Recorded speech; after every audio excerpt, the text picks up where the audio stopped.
Hey everyone, Happy New Year. I hope everybody truly enjoyed time with family and friends over the holidays to the best of your ability. Obviously, this year was a very weird one. 2021 seems to be starting out very strange as well, but fingers crossed that things are going to get better for everyone. But to start this video, I wanted to just number one say thank you from the bottom of my heart, from my family, from all of us at Magellan and Foundations. Thank you for your business. Thank you for your partnership. Thank you for your trust. We don't get to where we are without you, and that does not go unnoticed. So thank you.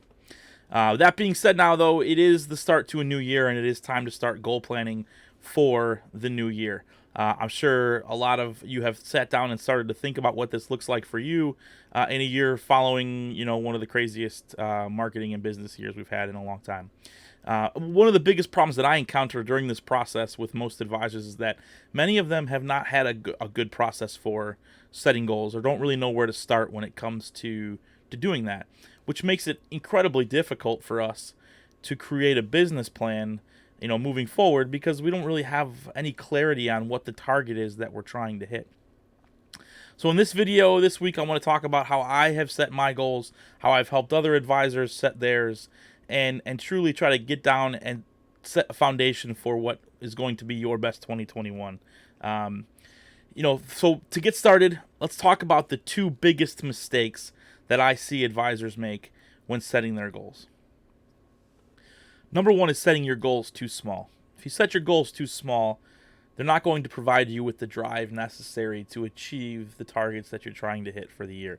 And this can spiral into a lot of different things. If your goals are too small, they don't require you to up your action or elevate your action enough to achieve them. And then in the end, you don't achieve them because you haven't elevated your action. You're going to look back at your year as a complete failure. And we definitely don't want that. The flip side of this is that you might end up reaching your goals, right? But you do them quickly and easily.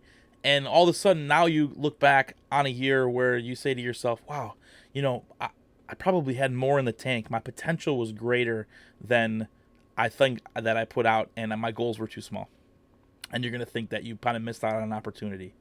Number two is not reviewing your goals frequently enough. We want these goals literally engraved into our brain. You have to review them all the time for that to be the case. Reviewing your goals gives you a specific sense of purpose when you need it the most.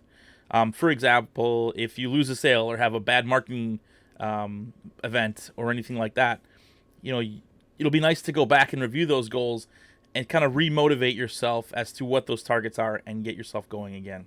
Now, I want to play a little game I call the lottery game. I'm sure a lot of you have played this, either consciously or maybe subconsciously. I want you to picture yourself winning the lottery. And then I want you to tell yourself, what would I spend the money on if I won? Right? How does it make you feel inside? Probably pretty good. It's tough to argue that the potential is a heck of a lot more exciting than the reality, right? I want you to feel the exact same way about setting goals. I want you to think about the way that you would feel when you get to use the reward or spend the reward for all of the work that you've done to get to the goals that you've set for yourself. Right? It feels pretty good. Only this time, the work that you do to get there would not just be work, right? It is the means to get you to the absolute target that you set for yourself, and it makes it a heck of a lot more motivating. Otherwise, you're going to despise the work that you do to get there, right? Or not. If you don't have a goal, you're going to despise the work that you do every day, and ultimately you may fail. Now, if you've been listening, I've said the term clear goals several times, but what does it mean to have clear goals? Now, I've been in this industry a while. I've worked with a lot of advisors. And as an advisor, I'm not telling you what you should think, but I really, truly do believe that that should be set around, a clear goal should be set around how much money you want to make. You do this because you want to support your family, your employees. You want to, pay your bills. And truly the revenue is the most important number for you. And from there, once we know what that goal is, now the rest of the work is just reverse engineering the numbers to get to where you want to go. So once we have that revenue goal target, set aside and established for ourselves, the first step is to determine how many sales do I need to make to get to that revenue target, right? You'll need to know your average case size in order to do that. And you'll need to know that for AUM. You'll need to know that for annuity, and you need to know that for life insurance, right? And if you have an issue, if you're writing all of your business with us, we can absolutely go back and do some research together with you to determine that number for you, right? And we can help you come by it. But really, really important to know exactly what your average case size is before moving forward and establishing the rest of the plan. Then, from there, we need to establish how many sit-down appointments we need to have in order to make that many sales, right? Now you'll need to know your closing ratio for that piece. Now, if you're tracking your numbers like you should be, right, you'll know how many first appointments that you sat down with and how many of those people became sales and clients. And right there, you've got your closing ratio. Now, if you're not tracking that information, one of your goals for the year should be to start tracking that information, whether it be in a CRM, whether it be in a peanut butter type report that you use in Excel or something like that. Really, really important to do that. Finally, what does the work look like to get you to those first appointments? How many seminars do you have to do, right? How many calls do you have to make? How many referrals do you have to get, right? How many TV episodes need to air? How many radio shows do I need to air? What stations do I need to be on? All that stuff we can then reverse engineer and determine how many times we need to do those things to get the first appointments that we need.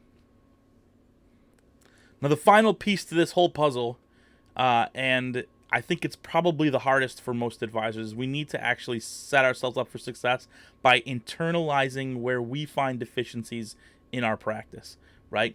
And a lot of times it's personally, right? Do I need to get better at speaking in front of groups, right? Do I need to adjust my sales practices or my sales system to hopefully improve my closing ratio, right? Once we get those metrics that we're looking for, we're going to be able to go back and determine where the deficiencies are in our own personal practice to be able to improve. And then it takes an investment of time and money. I know that's the hard part too, is it takes time and money to improve ourselves in that regard. So let's make 2021 our very best year yet and set amazing goals and crush them as we move forward. Thank you again for your business, your partnership, your trust. If I can help you with anything that we've discussed here today, I'm happy to do that. Please reach out. Look forward to speaking with you soon. Make it a great week.